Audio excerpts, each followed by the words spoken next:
بسم اللہ الرحمن الرحیم۔ معزز سامعین السلام علیکم۔ آج سے ہم شروع کر رہے ہیں مزید فی کے بارے میں۔ مزید فی یا ثلاثی مزید کس سے کہتے ہیں؟ ثلاثہ جیسا کہ نام سے ظاہر ہے، ثلاثہ تین کو کہتے ہیں۔ ثلاثہ مزید یعنی تین سے زیادہ۔ تو بعض افعال کے اندر جو تین سے زیادہ تین سے زیادہ حروف ہوتے ہیں تو اس کو ثلاثی مزید فی کہتے ہیں۔ جب تین سے زیادہ حروف ہو جائیں گے تو اس میں جو ہے ہر چیز میں جو ہے کوئی نہ کوئی تبدیلی پیدا کرنی پڑتی ہے۔ ماضی کی گردان، مضارع، امر، نہی، فاعل، مفعول، ان سب کے اندر کوئی نہ کوئی پھر جو ہے تبدیلی پیدا کرنی پڑے گی۔ اور پھر اس کے علاوہ مزید جو ہے اس میں خصوصیات بھی ہوتی ہیں ثلاثی مزید کے جو افعال ہیں۔ تو آج ہم یہ پڑھ رہے ہیں۔ سب سے پہلے ہم پڑھتے ہیں باب افعال کی خصوصیات، کہ باب افعال کے اندر کیا کیا خصوصیات موجود ہیں۔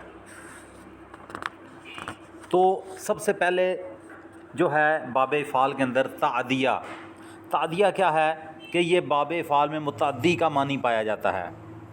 جیسے داخلہ وہ داخل ہوا، اور ادخلہ اس نے داخل کیا، یعنی متعدی کا معنی موجود ہے اس میں۔ نازلہ وہ اترا، انزلہ اس نے اتارا، یعنی متعدی کا معنی موجود ہے۔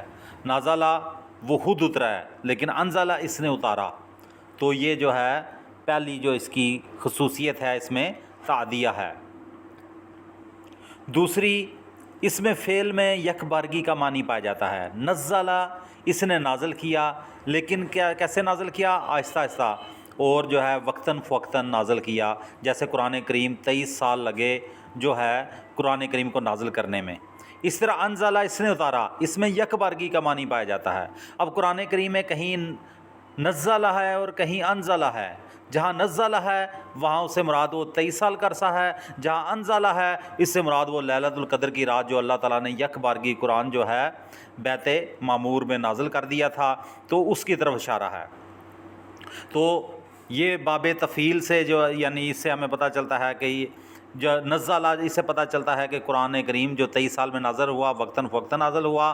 انزلہ اس میں یک بارگی جو اللہ تعالیٰ نے بیت المعمور میں قرآن مجید کو نازل کر دیا۔ اس کے بعد اس میں سلب کے معنی پائے جاتے ہیں۔ فالاسا پیسہ یا مال ہونا، اور فالاسا سے جب افلاس میں آتا ہے، افلاس مال کا چھن جانا، یعنی پیسہ مال پاس نہ ہونا یا چھن جانا۔ اسی طرح فاریہ چمڑے کو سینا، اور افرا کے معنی میں جب آتا ہے تو کسی چیز کو دھیڑنا، کسی چیز کو خراب کرنا۔ تو اس میں سلب کے معنی پائے جاتے ہیں فعل کے اندر۔ اور اس کے بعد بعض اوقات مبالغے کا معنی بھی پایا جاتا ہے، جیسے اشغلت ہو، میں نے اسے خوب مشغول کر دیا۔ تو اس فعل کے اندر بعض اوقات مبالغے کے معنی بھی پائے جاتے ہیں۔ اور بعض اوقات فعل لازم کا معنی بھی آتا ہے، جیسے اشفقہ یعنی ڈرنا، خود ڈرنا۔ تو یہ جو تھی اس کی خصوصیات تھی، ہم نے جو فعل لازم کی پڑھی۔ اس کے بعد اب اس کے آپ کے سامنے جو اس کی گردان ہے، افعل، آپ نے دیکھا ہوگا مضارع کا واحد متکلم کا جو صیغہ ہے اس سے کتنی ملتی جلتی شکل ہے اس کی، جو غائب کا واحد غائب مذکر ہے۔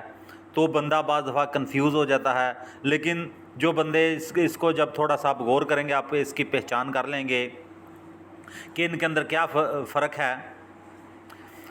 جو مضارع گردان اس میں افعلوا اس طرح لکھا ہوا ہے، لیکن یہ جو ہے یہ منصوب کی شکل میں ہے۔ تو افعل، افعل، افعلوا، افعلت، افعلتا، افعلنا، افعلت، افعلتما، افعلتم، افعلتی، افعلتما، افعلتن، افعلتو، افعلنا۔ تو یہ باب افعال کی ماضی کی گردان ہے۔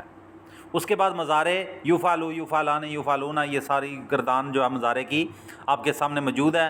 آپ اس کو جو اچھی طرح یاد کر سکتے ہیں، اس کا شارٹ سکرین لیں اور اس کو اچھی طرح ایک بار یاد کر لیں، کوئی اتنی مشکل نہیں۔ اس کے بعد امر کی گردان، امر کے اندر جو ہے